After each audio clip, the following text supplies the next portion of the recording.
আপনি কি জানেন পেটে অতিরিক্ত গ্যাস হলে কি খেলে 1 মিনিটেই কমে যায়? কোন সবজি খেলে সুগার নিয়ন্ত্রণ হয়?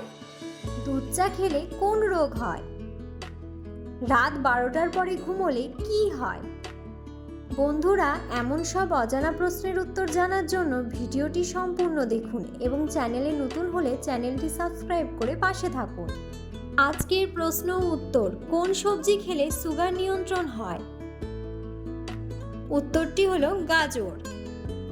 কোলেস্টেরল এবং শর্করা নিয়ন্ত্রণের ক্ষেত্রে গাজরের জুস ভীষণভাবে সাহায্য করে। গাজরের মধ্যে থাকা পটাশিয়ামই এর মূল কারণ।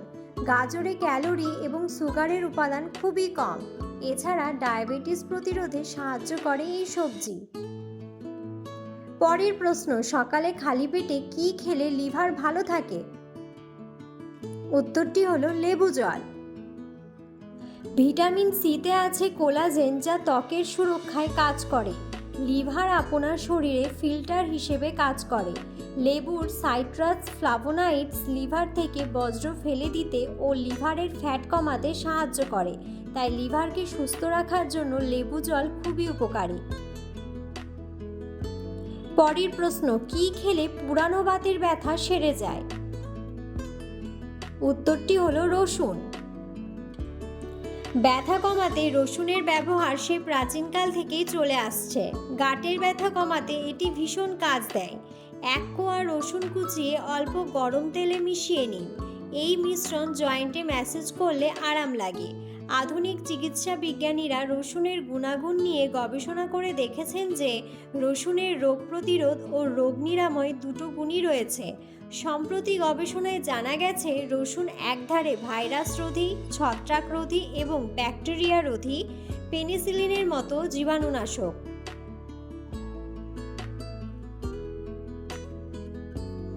পরের প্রশ্ন: দুধের সাথে কি মিশিয়ে খেলে হাড় শক্তিশালী হয়? উত্তরটি হলো হলুদ। হলুদে থাকা কারকিউমিন ব্যথা কমাতে, জয়েন্টের কার্যকারিতা উন্নত করতে অত্যন্ত কার্যকর। এটি হাড়ের টিস্যুগুলোকে রক্ষা করে এবং হাড়ের ক্ষয় রোধ করে। তাছাড়া দুধ calcium, phosphorus, potassium, protein, vitamin K এবং ভিটামিন ডি এর দুর্দান্ত উৎস, যা হাড়কে শক্তিশালী করে তোলে এবং সুস্থ রাখতে সহায়তা করে। তাই দুধ পান করলে ফ্র্যাকচার এবং অস্টিওপরোসিসের ঝুঁকি অনেকটাই কমে যায়। পরের প্রশ্ন: মধুর সাথে কি ব্যবহার করলে দ্রুত ফর্সা হওয়া যায়? উত্তরটি হলো লেবুর রস। প্রাকৃতিক উপায়ে ত্বকের কালো দাগ কমাতে লেবু ও মধুর মিশ্রণ বেশ কার্যকরী। এক্ষেত্রে সমপরিমাণ মধু ও লেবু একসঙ্গে মিশিয়ে মিশ্রণটি আক্রান্ত স্থানে লাগিয়ে 20 থেকে 30 মিনিট অপেক্ষা করতে হবে। তারপর ঠান্ডা জল দিয়ে মুখ ধুয়ে ফেললেই ত্বক দেখাবে উজ্জ্বল ও প্রাণবন্ত। তাছাড়া মধুতে বিদ্যমান অ্যান্টিঅক্সিডেন্ট উপাদান ত্বকের বলিরেখা কমাতে সাহায্য করে। পরের প্রশ্ন: কোন খাবার অতিরিক্ত খেলে হাড়ের ক্ষতি হয়? উত্তরটি হলো লবণ। অতিরিক্ত লবণ খেলে শরীরে ক্যালসিয়াম কমে যেতে পারে। আমাদের শরীরে প্রতিদিন 2400 মিলিগ্রাম সোডিয়াম প্রয়োজন। আমরা যে কেবল খাবার লবণের মাধ্যমে সোডিয়াম গ্রহণ করি তা কিন্তু নয়।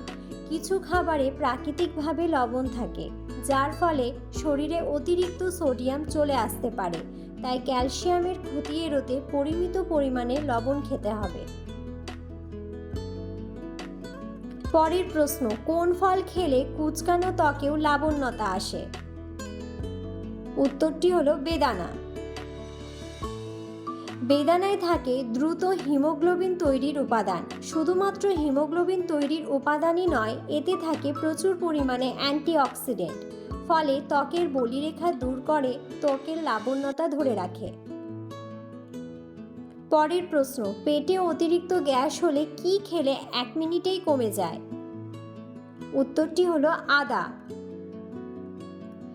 আদা সবচাইতে কার্যকরী অ্যান্টি ইনফ্লেমেটরি উপাদান সমৃদ্ধ খাবার। পেট ফাঁপা এবং পেটে গ্যাস হলে আদা কুচি করে লবণ দিয়ে কাঁচা খান, দেখবেন গ্যাসের সমস্যার সমাধান হবে। পরের প্রশ্ন: কি খেলে চেহারার সৌন্দর্য কখনো নষ্ট হবে না? উত্তরটি হলো কিশমিশ। অনেক সুস্বাদু খাবারে আমরা কিশমিশ ব্যবহার করে থাকি।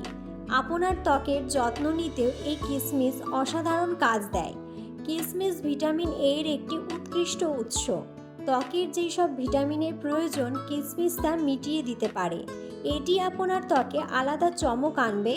কিশমিশে আছে রেসভেরাট্রল নামক উপাদান, এটি বার্ধক্যকে দূরে রাখে। এছাড়া কিশমিশে আছে পটাশিয়াম, আয়রন, ম্যাগনেসিয়াম, ফসফরাসের মতো উপাদান। এগুলো রক্তের জন্য খুব দরকারি।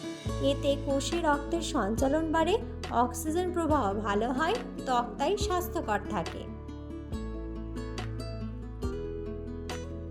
পরের প্রশ্ন, দুধ খাওয়ার পর কি খেলে মানুষ মারা যেতে পারে? উত্তরটি হলো আনারস ও কমলা। আনারস ও দুধ একসঙ্গে খেলে বিষক্রিয়া হয় না। আনারস একটি অ্যাসিডিক এবং টক জাতীয় ফল। দুধের মধ্যে যে কোনো টক জাতীয় জিনিস দিলে দুধ ছানা হয়ে যেতে পারে বা ফেটে যেতে পারে। হতে পারে বদহজম, পেট ফাঁপা, পেট খারাপ, তবে বিষক্রিয়ার কোনো আশঙ্কা নেই। লেবুর মতো ফলের সঙ্গে দুধ খেলে শরীরে উপকারের বদলে ক্ষতির আশঙ্কাই থাকে বেশি। কি হয় দুধ আর কমলা লেবু একসঙ্গে খেলে? দুধের প্রোটিন এবং ফলের অ্যাসিড একসঙ্গে পেটে গেলে হজমের সমস্যা হওয়ার আশঙ্কা থাকে। তার ফলে পেট ফাঁপা, পেট ব্যথার মতো সমস্যাও হতে পারে। পরের প্রশ্ন, কোন শাক মানসিক চাপ কমাতে সাহায্য করে? উত্তরটি হলো পালং শাক। ডায়েটে ম্যাগনেসিয়াম এবং আয়রনের মতো পুষ্টিতে সমৃদ্ধ পালং শাক যোগ করুন। অনেক সময় ম্যাগনেসিয়ামের ঘাটতিও উদ্বেগ ও মানসিক চাপের মতো সমস্যার সৃষ্টি করে। পালং শাক সেরোটোনিনের মাত্রা উন্নত করে, যা মেজাজ উন্নত করতে সাহায্য করে। তাই বেশি করে পালং শাক খান। পরের প্রশ্ন, কি ব্যবহার করলে ব্রণের কালো দাগ 7 দিনেই মিলিয়ে যাবে? উত্তরটি হলো লেবুর রস। তাজা লেবুর রস ছেঁকে নিন এবং একটি তুলোর প্যাড বা আপনার আঙ্গুলের ডগা ব্যবহার করে সরাসরি আপনার ব্রণ আক্রান্ত এলাকায় প্রয়োগ করুন। এটি প্রায় 10-15 মিনিটের জন্য বসতে দিন এবং তারপর হালকা গরম জল দিয়ে ধুয়ে ফেলুন। ভিডিওটি সম্পূর্ণ দেখার জন্য ধন্যবাদ।